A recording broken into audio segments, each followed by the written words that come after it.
যদি কালিমা এক হয়, দ্বিতীয় সালাত, তৃতীয় সিয়াম, চতুর্থ হজ, পঞ্চম কি হয়? জাকাত হয়। কোনো হাদিসেই পঞ্চম নম্বরে জাকাত নেই।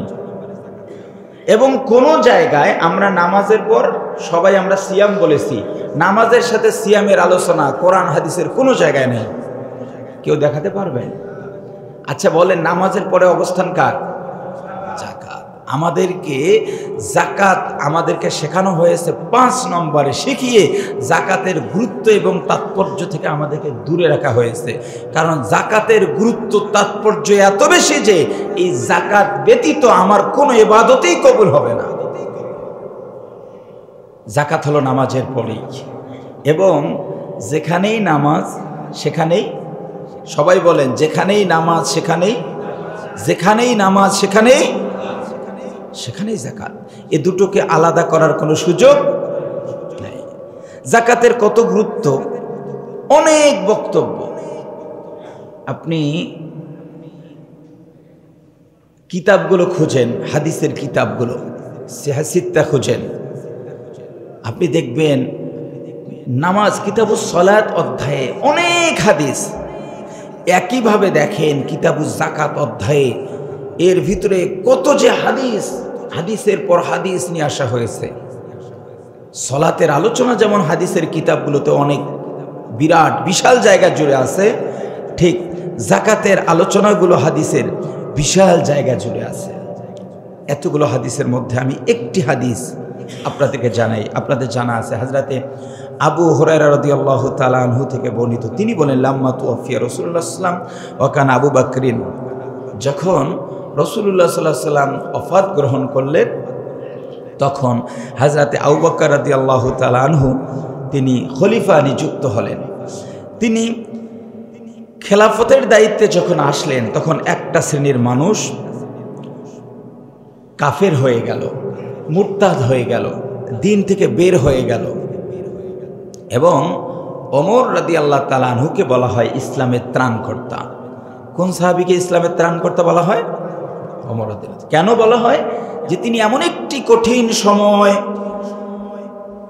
খেলাফতের দায়িত্ব গ্রহণ করেছেন, যে সময় দুর্বল ঈমানদাররা ঈমান থেকে বের হয়ে গেছে, কিছু লোক কাফের হয়ে গেছেন, কিছু লোক মুসলমানের মধ্যেই বিদ্রোহ করেছেন, আবার কিছু লোক ইসলামের কিছু কিছু বিধান মানা শুরু করেছেন, কিছু বিধানকে উপেক্ষা করেছেন।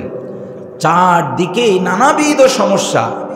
অত্যন্ত দক্ষতার সাথে বিচক্ষণতার সাথে আবু বকর রাদিয়াল্লাহু তাআলা আনহু তার খেলাফতকে ধরে তিনি সব সমস্যার মোকাবেলা করেছেন। সুবহানাল্লাহ।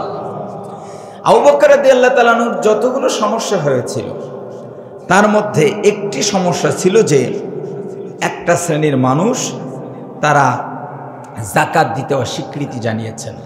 তারা বলেছেন যে আমরা জাকাত দিব না। তো জাকাত না দেওয়াটাও একটি বড় ধরনের সমস্যা।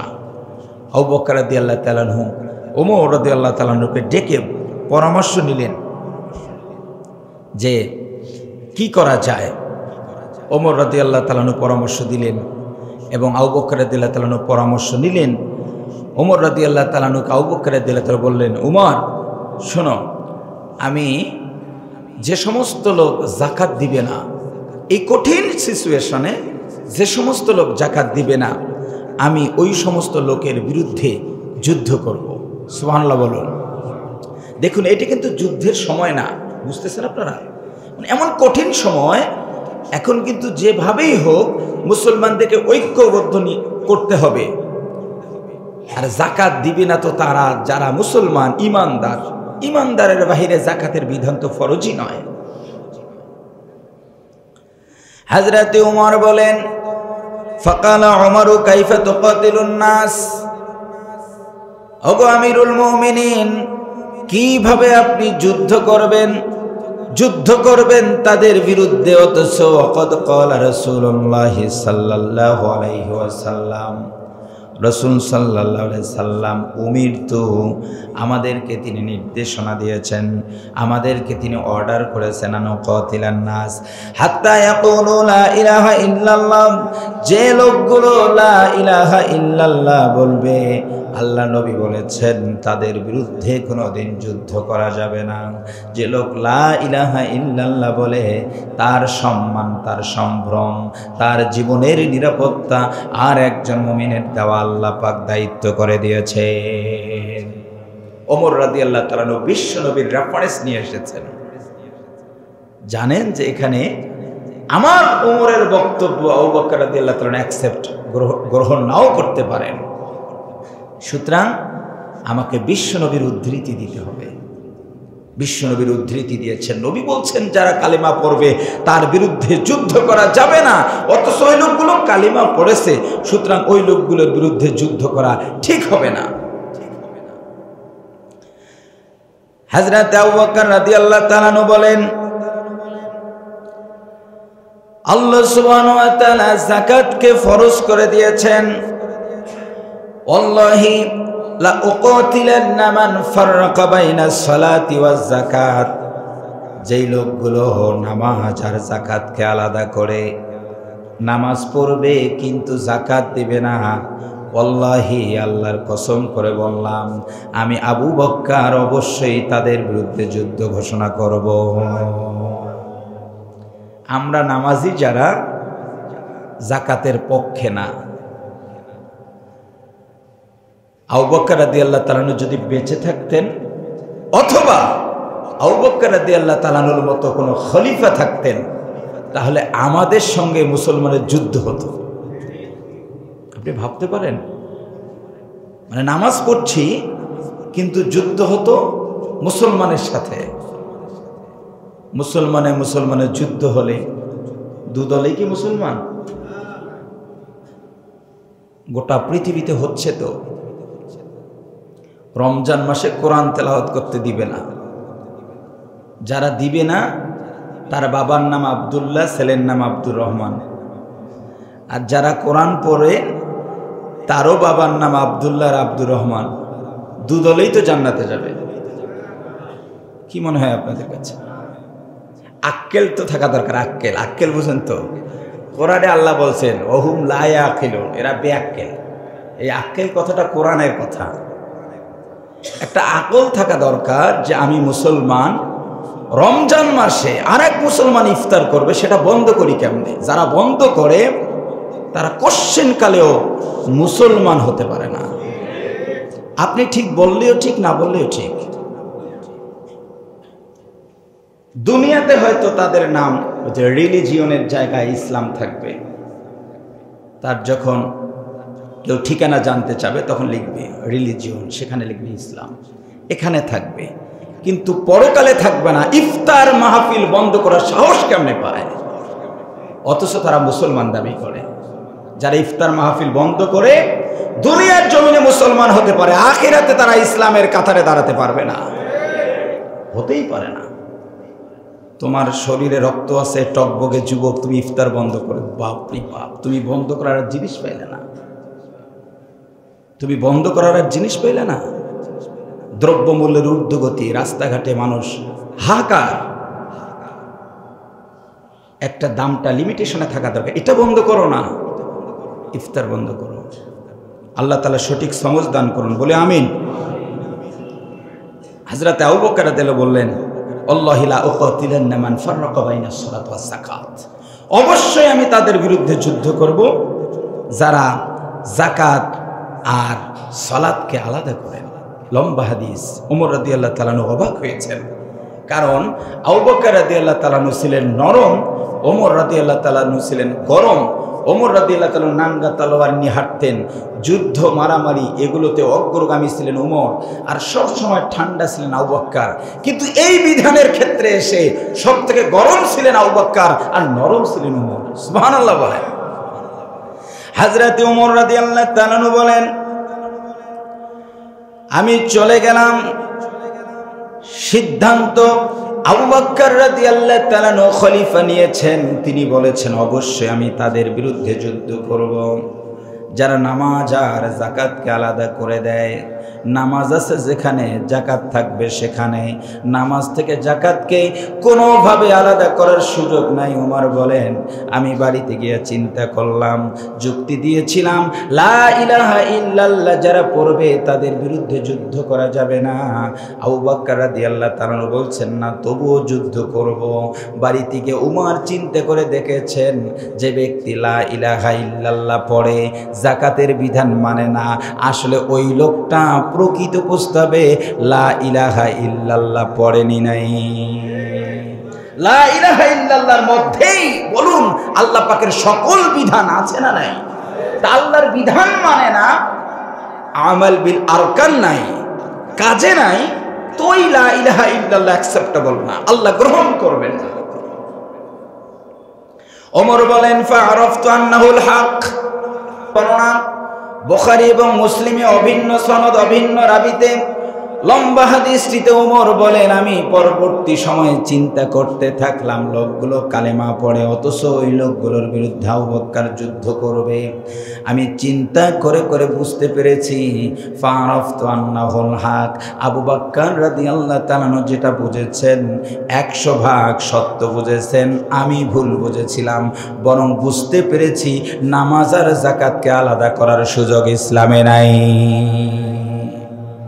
ওমর রাদিয়াল্লাহু তাআলা সমর্থন করতে বাধ্য হয়েছেন।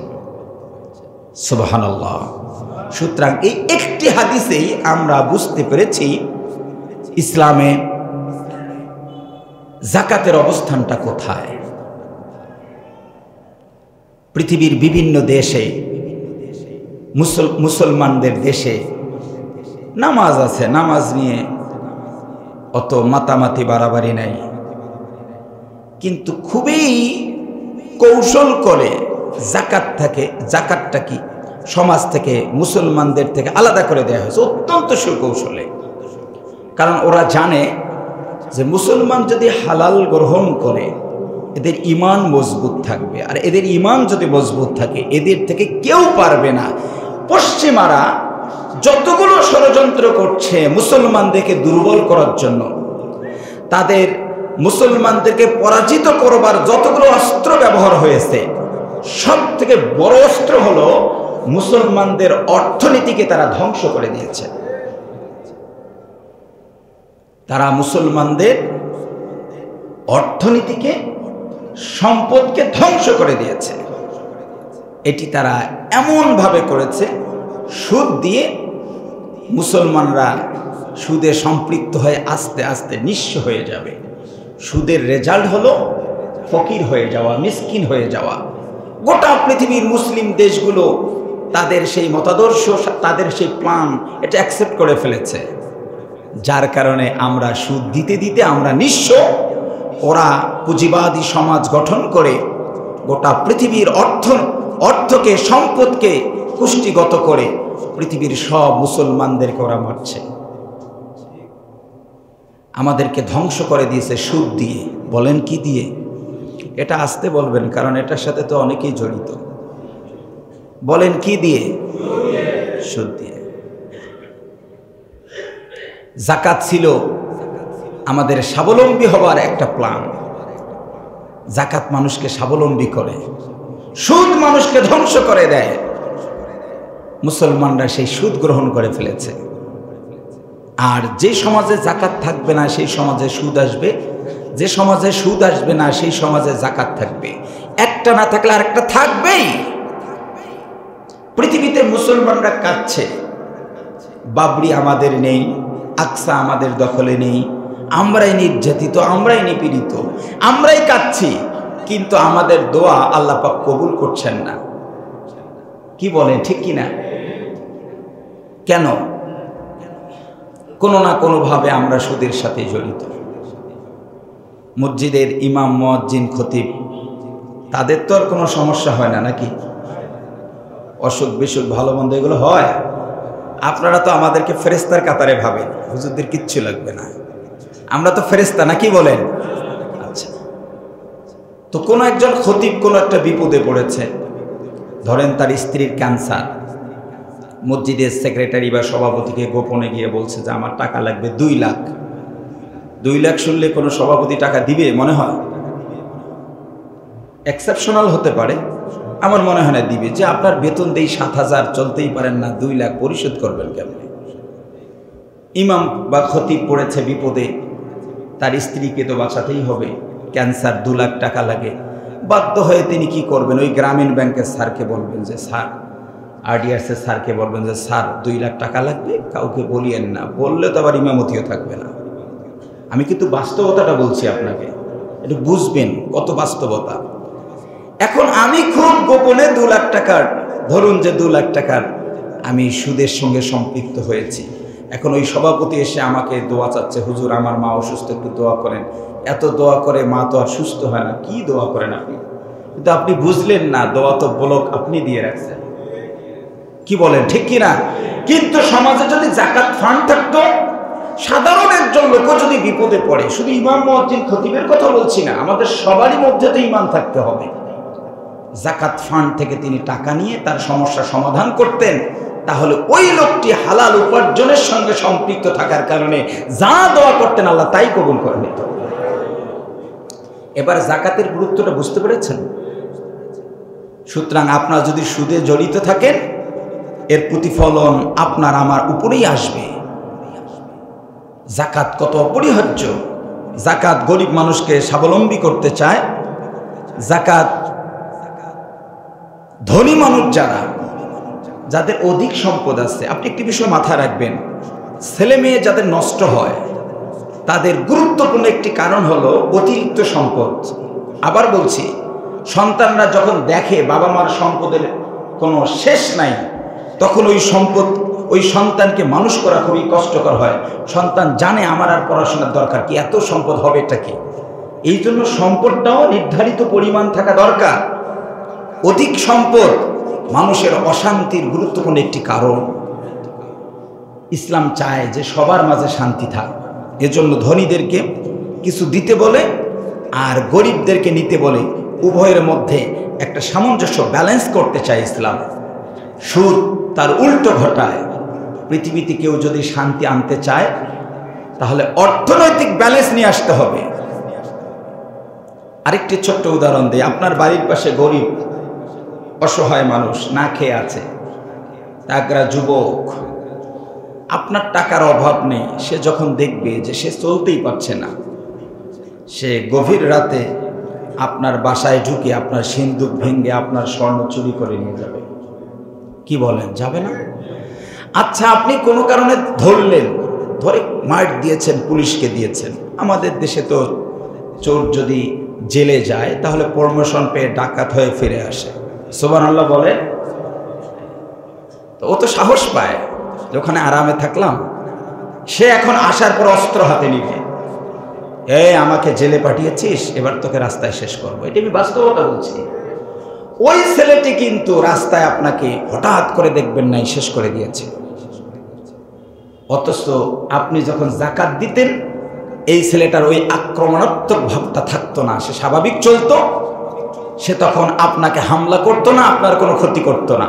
তো ধনীরা যদি সমাজে স্বাভাবিক জীবনযাপন করতে চায় তাহলে তাদের উচিত যাকাত দেয়া। যদি না দেয়, আল্লাহর ধরা তো পরের, দুনিয়াতেই চোর ডাকাতরা ওদেরকে ধরবে।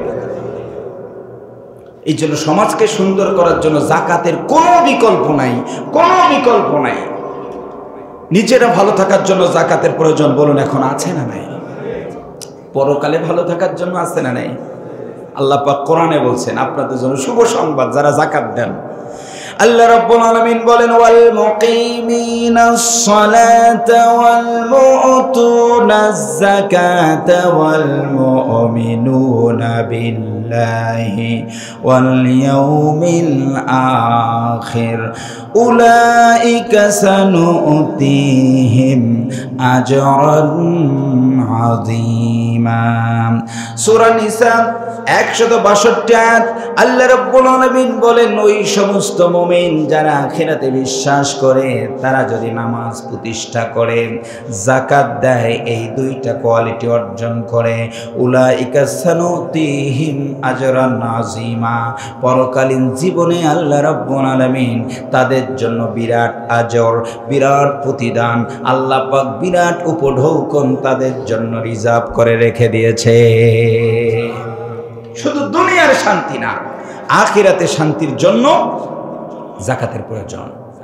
আল্লাহ রাব্বুল আলামিন বলেন, ওয়ামা আতাইতুম মিন যাকাতিন তুরিদুনা ওয়াজহাল্লাহ ফাউলাইকা হুমুল মুদঈফুন।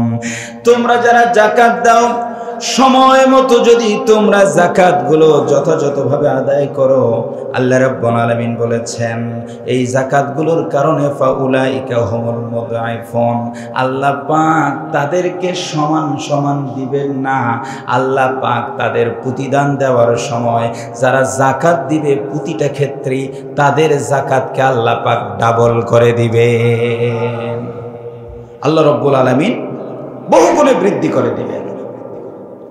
আল্লাহ রাব্বুল আলামিন বলেন, মাতালুল লাযীনা ইউনফিকুনা আমওয়ালাহুম ফি সাবিলিল্লাহি কামাথালি হাববাতিন আনবাতাত সাবআ সানাবিল ফি কুল্লি সুমবুলাতিন মিআতু হাব্বা ওয়াল্লাহু ইউদাঈফু লিমান ইয়াশা ওয়াল্লাহু ওয়াসিউন আলীম। সুবহানাল্লাহ বলেন, যাকাত দিলে তার সম্পদগুলো কেমন হবে উদাহরণ দিতে গিয়ে আল্লাহ পাক নিজেই নিয়ে এসেছেন। মাসাল দিয়ে আল্লাহ পাক বলেছেন, আল্লাহর উদাহরণ হলো যারা আল্লাহর রাস্তায় ব্যয় করবে, যাকাত দিবে, সম্পদগুলো দান করবে, তাদের উদাহরণ হলো একটি শস্য বীজের মতো, একটু লাউয়ের বীজ, কুমড়ার বীজের মতো আল্লাহ রাব্বুল আলামিন উদাহরণ দিয়েছেন।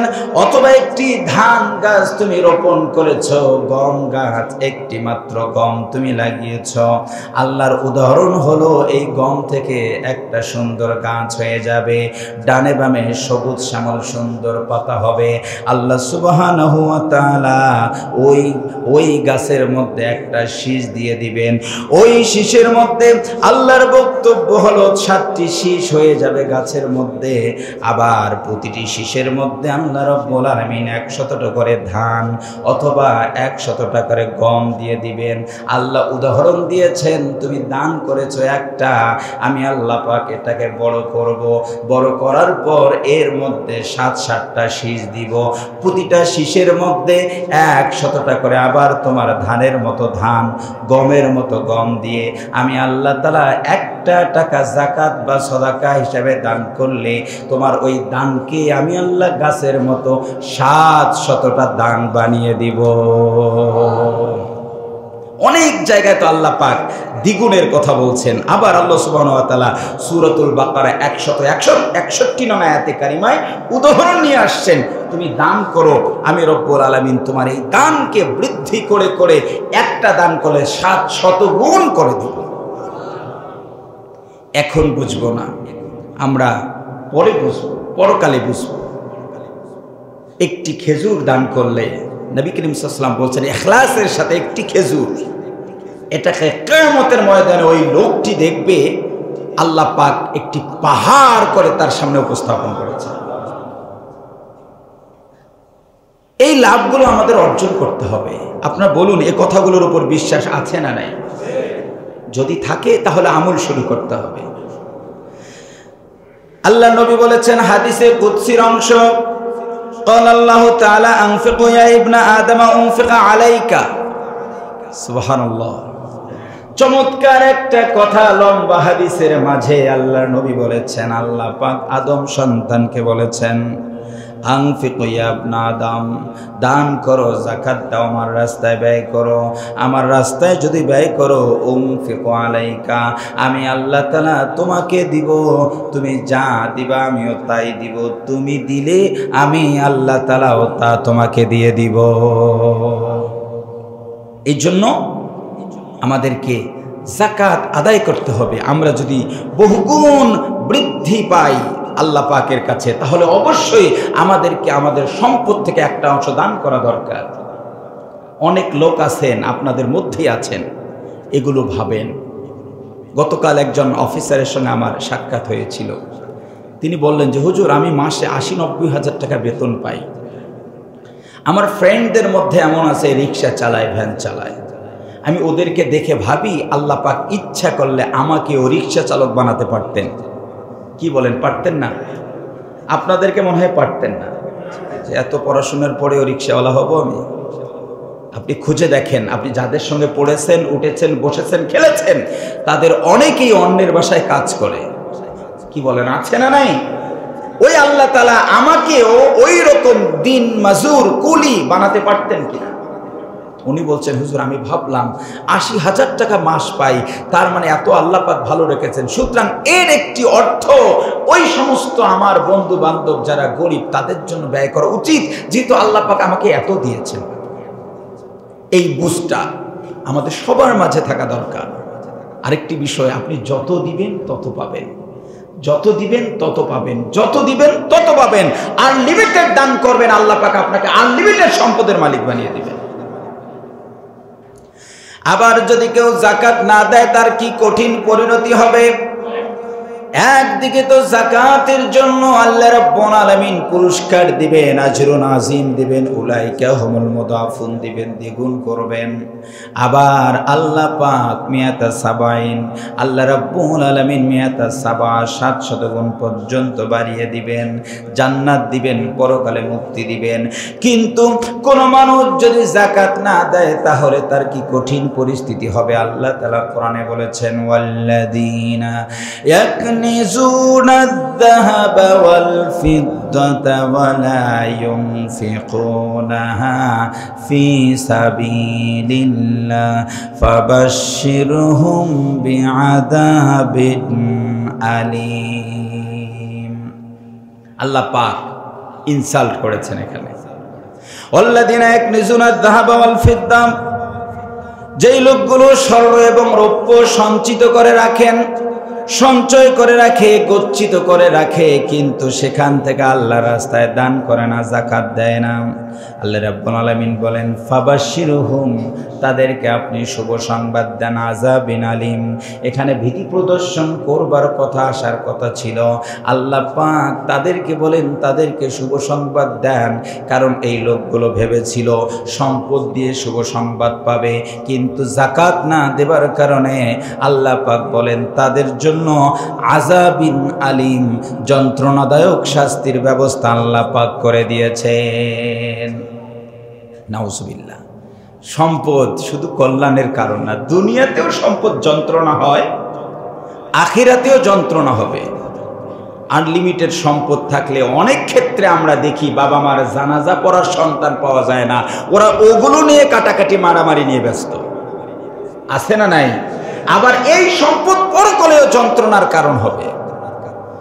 কেমন যন্ত্রণা হবে? আল্লাহ পাক বলেন, ইয়াউমা ইউহমা আলাইহা ফি নারি জাহান্নামা ফাতুকওয়া বিহা জিবাহুহুম ওয়া জুনুবুহুম ওয়া দুহুরুহুম হাদা মা কানাস্তুম লিআনফুসিকুম ফাযুকু মা কুনতুম তাকনিজুন। নাউযুবিল্লাহ বলি। আল্লাহ পাক আমাদেরকে এই আযাবগুলো থেকে হেফাজত করুন, বলে আমিন। আল্লাহ রাব্বুল আলামিন বলেন, কিয়ামতের ময়দানে আল্লাহ সুবহানাহু ওয়া তাআলা তাদের ওই সম্পদ যেগুলো গচ্ছিত ছিল, যেই সম্পদগুলো থেকে তারা যাকাত আদায় করে নাই, ওই সম্পদগুলোকে আল্লাহ রাব্বুল আলামিন জাহান্নামের আগুনে গরম করবেন। উত্তপ্ত করবেন, এমন গরম করবেন, করার পরে ফেরেশতাদেরকে বলবে, ফেরেশতারা এদের পৃষ্ঠদেশে লাগাও, এদের ডানে লাগাও, এদের বামে লাগাও, এদের শরীরে লাগাও, সব জায়গায় আঘাত করতে থাকো। ফেরেশতা মণ্ডলী তারা এগুলো দিয়ে শাস্তি দিতে থাকবে। লোকটি বলবে, কিসের শাস্তি আমার কাছে, কিসের শাস্তি আসলো? আল্লাহ পাক বলবেন, ফাদুকু, আজকে উপভোগ করো, তোমার জন্য তোমার সম্পদ দিয়ে আমি আল্লাহ তাআলা আযাবের ব্যবস্থা করে দিয়েছি। নাউযুবিল্লাহ। আমাদের সম্পদগুলো আল্লাহ পাক গরম করবেন, উত্তপ্ত করবেন, হিট করবেন, পৃষ্ঠদেশে, শরীরে, ললাটে, সব জায়গায় আল্লাহ রাব্বুল আলামিন এই সম্পদগুলো দিয়ে তাপ দিবেন।